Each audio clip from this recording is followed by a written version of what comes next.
આ તરફ દેવભૂમિ દ્વારકાની વાત કરીએ તો ખંભાળિયા અને ભાનવડમાં પણ ધોધમાર વરસાદ પડ્યો। ભાનવડ પંથકમાં સૌથી વધુ 4 ઇંચ જેટલો વરસાદ પડ્યો છે। ખંભાળિયા પંથકમાં 1.5 ઇંચ વરસાદ પડ્યો। પવનના સુસવાટા સાથે ધોધમાર વરસાદ પડ્યો।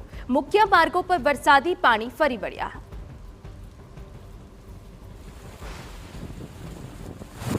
દેવભૂમિ દ્વારકા જિલ્લાના મુખ્ય મથક જામ ખંભાળિયામાં લાંબા વિરામ બાદ મેઘરાજાનું ફરી આગમન થઈ ચૂક્યું છે।